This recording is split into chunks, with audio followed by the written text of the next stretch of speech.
We are entering into another chapter. The chapter's name is Small Business. Anyway, in this textbook we are studying about how business is conducted, and we have learned about different forms of business or business done in large scale. Usually we are dealing about that, but there is an area where business is conducted in smaller scale, or compared to other large business organization, there is an area where business is conducted not with much resources, not with much machinery, not with much technology. So in this chapter we are going to learn about small business or business conducted in smaller scale. Now you have to understand what is small business. When we are talking about small business in India, when we are coming on to India, small business, when we are talking about small business, the context of small business comes into the picture, or small business is considered, or how we are evaluating a business as a small business is it's on the basis of investment in plant and machinery. Investment in plant and machinery. And you can see that there is two type of categories, where manufacturing business is there, service business is there. So if we are looking at business, the small business consists of micro, small and medium business. Micro, small and medium business. All these three categorization is considered small business. All these three categorization is considered small business because it's done in large scale. But how this difference comes? How this difference is there between, or what is the difference between micro, small and medium business? So small business, it is decided on the basis of investment in plant and machinery, and the categorization of small business is micro, small and medium business units. Now how we are considering a small business as a micro business, as a medium business, as a small business, we are going to see.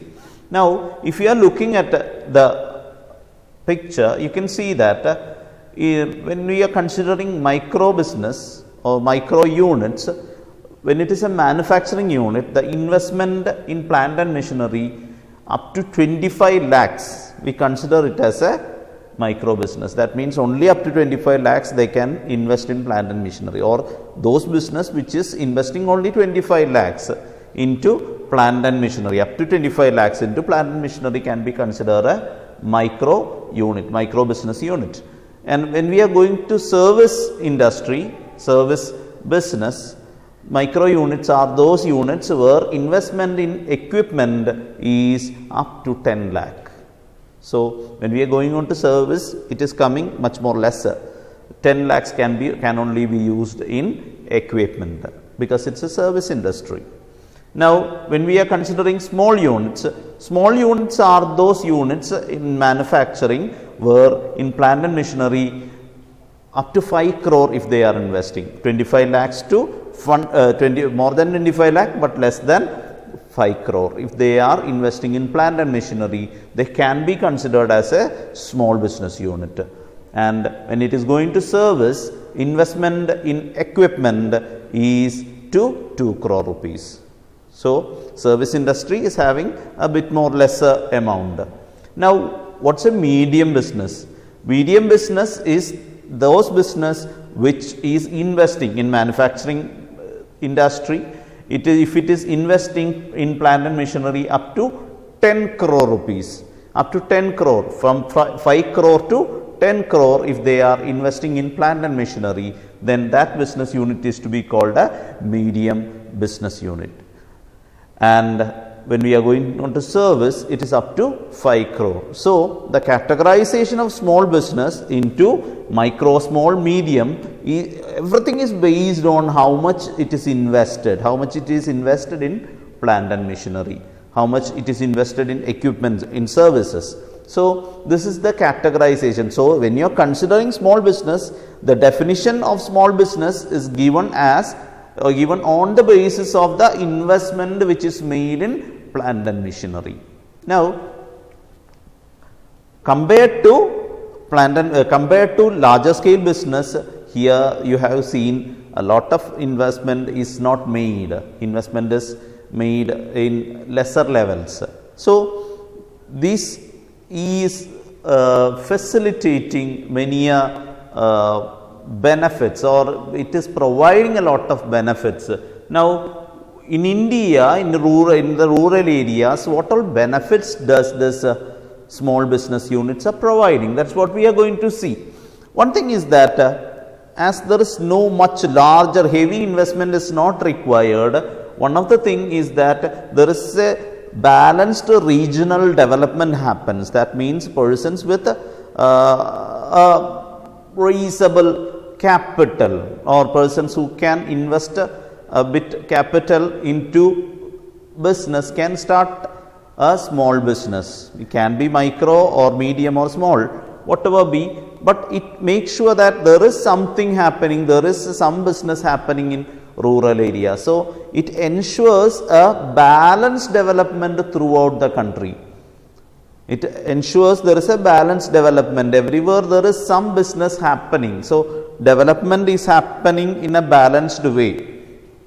Second one they are saying is that the role of small business is, it is employers of human resource after agriculture. As we know, India is an agricultural economy. More people are into agriculture. After agriculture, if we are looking, the small scale company, small business is providing employment opportunities, a lot of employment opportunities within the local level. Within the local level, number of persons are getting investment, getting employment opportunities in this small business. Another thing is variety of products. Even if it is not equalizing to the exporting standard within the levels, within the resources available, they are able to provide a lot of variety of products. Variety of products are being provided by this small business. Products which are required for daily use, variety of products are being produced by this small business. So that is also another benefit. Optimum utilization of local resources. As small business is focused within the country or within the within a small geographical area, so resources within those areas will be put into maximum use, because they are not having much more to spend. So they will be trying to get the resources from the local level. So local resources can be utilized in a better manner, better utilization or full utilization of resources available within our reach will be there. Employment opportunities, as we have seen, minimal production cost, because when we are going on to small business, you can see that they will not be using high-tech techniques and all.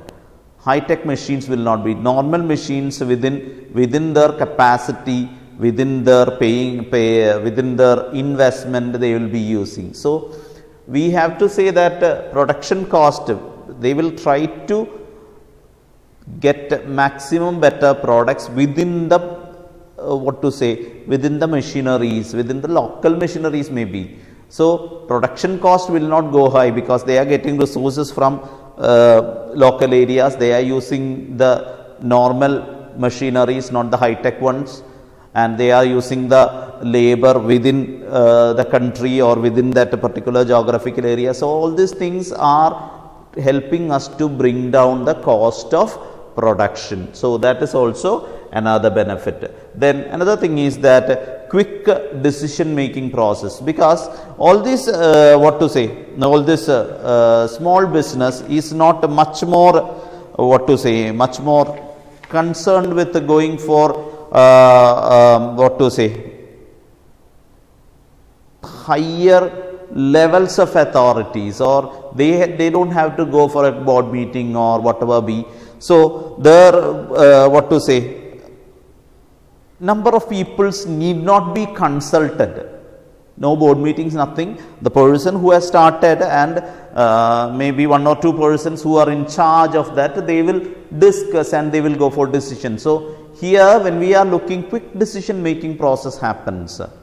Quick decision making process happens. So in that way, quick decision making is also another benefit of benefit of small business. And you can see that development of rural areas, development of villages is happening in a better manner, and what to say, use of resources, local labor, all these things is benefiting the poorest people or the persons who are living in interior areas. So small business is providing a lot of benefits to the interior or rural areas. Small business is of greater importance regarding use of resource, regarding the resources being used, regarding the employment provided, regarding the what to say, development of that area. The small business has a lot to contribute. So small business is a very important aspect in rural areas, or small business have a greater role to play in rural areas. Now, when we are talking about small business, as I have said, the categorization on the basis of micro, small and medium business. Now, there is two more type of industries which can be included in what to say, small business or small scale business. One is village industries, another one is cottage industries. You may be familiar with the names. Now, what is village industries? Village industries are located in rural areas. Those industries which are located in rural areas produces any goods. They may be producing any kind of goods, and the service is with or without use of power. It is not very particular that they are using machineries and they are using such kind of things and for producing the things. And village industries, it is not investment, it is not very particularly said. From time to time, central government decides what is the investment per head, or investment per worker, investment per artisan, how much they, what is the amount, it is not fixed. But it is also done in small scale with the local resources, with the local labor, and what to say, maybe using power or not, whatever be. So, though, and basically it is located in rural areas. That is why it is called village industries. Another one is cottage industry. You must be very familiar with this one. Cottage industries are industries which are, we can say that it is within the courtyard of a house, or to make it, to put it in simple ways, organized by individuals with the private resources, family labor and locally available talent. Some people work or family members together prepare some products within their house, or within in the house itself they are producing things. That is why family labor. Every person in the house is working and they are producing something. Simple equipment, simple products. They will not be using high quality or high tech products. They will be using normal things. It can be a knife, it can be something which is available from the courtyard or whatever be. Then small capital investment required for cottage industries is not a huge amount. Small, simple equipment, simple products. If you are going to either, all this pottery and all comes under village cottage industries. So simple equipment, simple products. They will be using. They will not be using technologically high equipments. They will be using normal equipments, and the products will also be simple. Normal use products. It will not be lasting for that long. It will not be maintaining that high funda standard. Nothing will be there. Production of goods using indigenous technology. If you are going to pottery making units and all, many of them are using the normal potter's wheel and they are preparing that. So indigenous technology which is available within their capacity in their local area is being used. So this can also be categorized under small business, or this is also included under small business. Now, government has come up with a lot of schemes. As we have said, it is contributing a lot to development of rural areas. Government has come up with certain schemes. So that is what we are going to see. Two schemes or two organizations which are helping the small business. One is NSIC. NSIC is National Small Industries Corporation, and it was set up in 1955. And the idea behind setting National Small Industries Corporation was to promote, aid and foster growth of small business units. So as the name says, it is for development of small industries. And what all things this are doing, or this NSIC is doing. It is having head office at Delhi, and it has regional offices, and it is almost working in around 14 states. 14 regional offices are there. So head office and regional office are coordinating the things, and they are doing it. Now, what are the functions? It supply indigenous and imported machines on easy hire purchase schemes.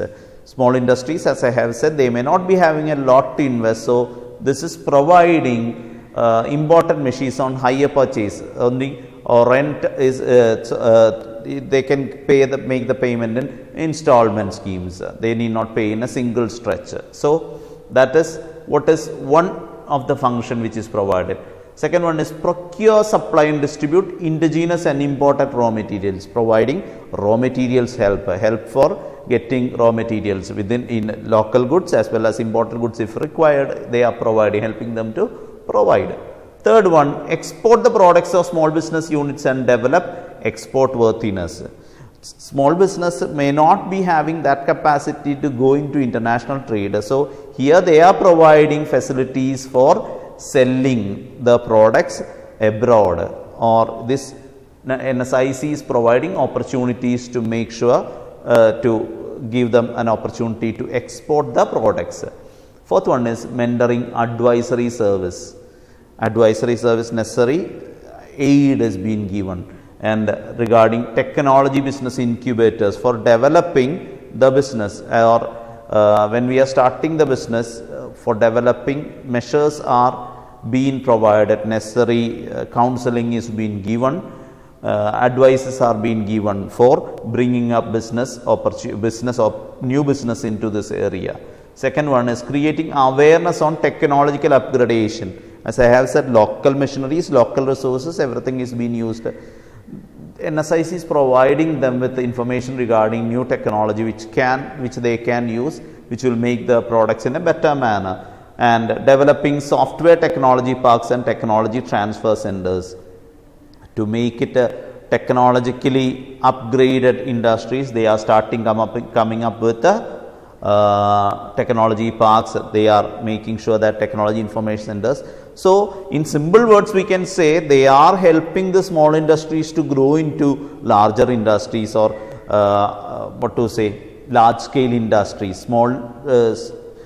Taking small measures, they are aiding the small industries to look up higher and grow into a large scale industry. So that is a function of National Small Scale Industries Corporation. Now another scheme which is helping the small scale industry is District Industries Center, District Industry, DICs we say. Now it is started on May 1978, 1st of May 1978, and basically the idea behind is that it is providing an integrated administrative framework.